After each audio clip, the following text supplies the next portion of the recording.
Hello. बस की यात्रा। हम 5 मित्रों ने तय किया कि शाम 4 बजे की बस से चले। पन्ना एसी कंपनी की बस सतना के लिए घंटे भर बाद मिली है, जो जबलपुर की ट्रेन मिला देती है। सुबह घर पहुंच जाएंगे। हम में से 2 को सुबह काम पर हाजिर होना था, इसलिए वापस का यही रास्ता अपनाना ज़रूरी था। लोगों ने सलाह दी कि समझदार आदमी इस शाम वाली बस से सफ़र नहीं करते। क्या रास्ते में डाकू मिलते हैं? नहीं, बस डाकिन हैं। बस को देखा तो श्रद्धा उमड़ पड़ी। खूब वृद्ध थी, सदियों के अनुभव के निशान के लिए थी। लोग इसलिए इससे सफ़र नहीं करना चाहते थे कि वृद्धावस्था में इसे कष्ट होगा। यह बस पूजा के योग्य था। उस पर सवार कैसे हुआ जा सकता है? ठीक है, बस की जो हालत है वो बहुत ज़्यादा इसमें ख़राब बताई गई है।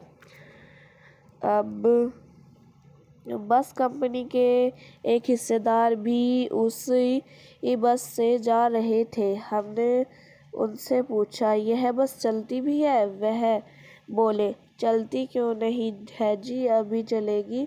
हमने कहा, वही तो हम देखना चाहते हैं, अपने आप चलती है यह? हाँ जी, और कैसे चलेगी?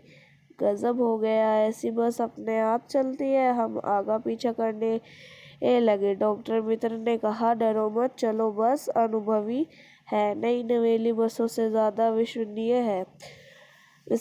है। हमें बेटों की तरह प्यार से गोद में लेकर चलेगी। हम बैठ गए।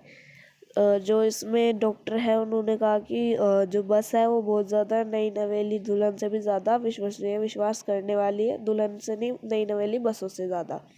ठीक है, वो जो है हमें अपने बच्चों की तरह हमारे बिठा कर ले चलेगी। हम बैठ गए। जो छोड़ने आए थे वे इस तरह देख रहे थे जैसे अंतिम विदा दे रहे हैं। उनकी आंखें कह रही थी कि आना जाना तो लगा ही रहता है, आया है सो जाएगा राजा। रफ़ीक़ आदमी को कच करने के लिए एक निमित्त चाहिए। इंजन सचमुच स्टार्ट हो गया। ऐसा जैसे सारी बस ही इंजन है और हम इंजन के भीतर बैठे हैं। मतलब पूरी बस हिलने लगी जब इंजन स्टार्ट हुआ। कांच बहुत कम बचे थे। कांच जो है वो बहुत कम बचे थे। जो बचे थे उनसे हमें बचना था। हम फौरन खिड़की से दूर सरक गए। खिड़की से दूर चले गए। इंजन चल रहा था। हमें लगा रहा था कि हमारी सीट के नीचे इंजन है। हमें लग रहा था कि हमारी जो सीट है उसके नीचे इंजन है। ठीक है, बस सचमुच चल पड़ी और हमें लगा कि यह गांधी जी के असहयोग और सविनय अवज्ञा आंदोलन के वक्त अवश्य जवान रही होगी। उसे ट्रेनिंग मिल चुकी।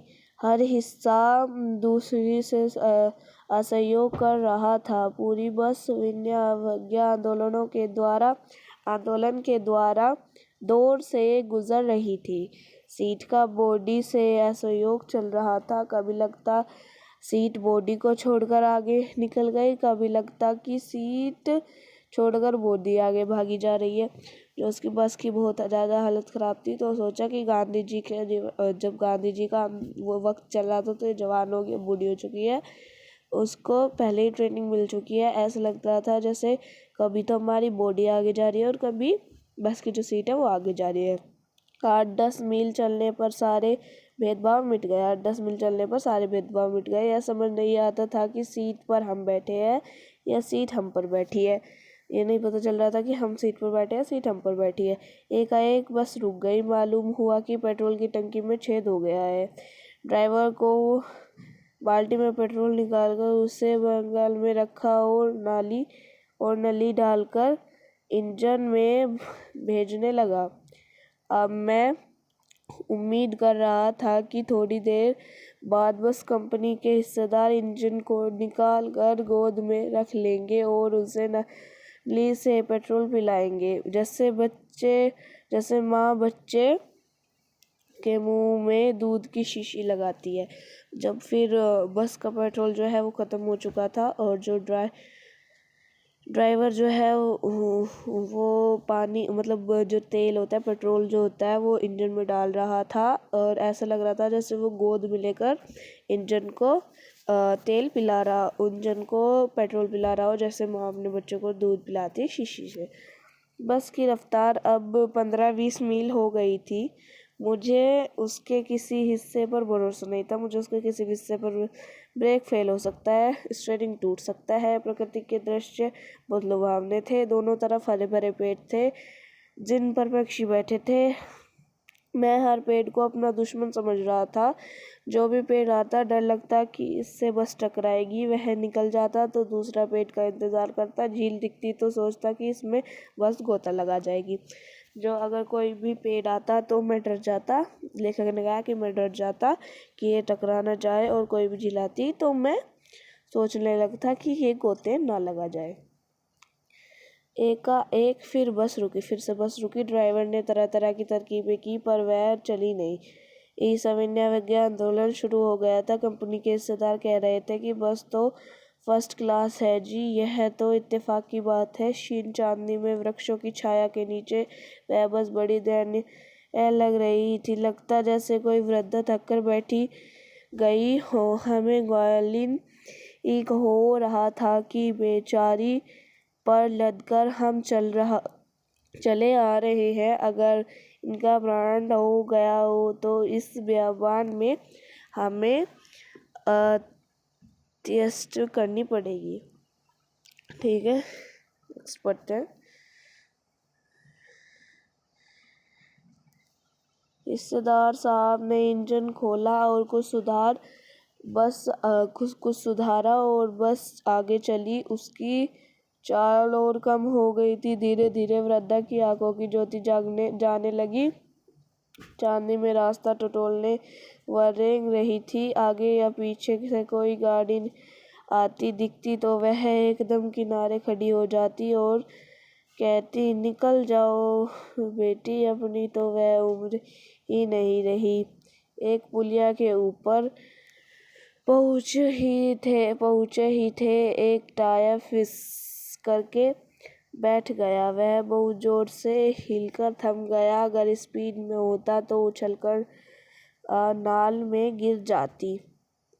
मैंने उस कंपनी के हिस्सेदार की तरफ पहली बार श्रद्धा भाव से देखा। वह टायरों की हालत जानते हैं फिर भी जान हथेली पर लेकर इसी बस में से सफ़र कर रहे हैं। उपसर्ग की ऐसी भावना दुर्लभ। सोच इस आदमी के और बलिदान भावना का सही उपयोग नहीं हो रहा है। इससे तो किसी क्रांतिकारी आंदोलन का नता होना चाहिए। अगर बस नाले में गिर गई पड़ी और हम सब मर जाते तो देवता बहे पसार उसका इंतज़ार करते, कहते मेहमान आदमी रहा है जिसने एक टायर के लिए प्राण दे दी। मर गया पर टायर नहीं बदला।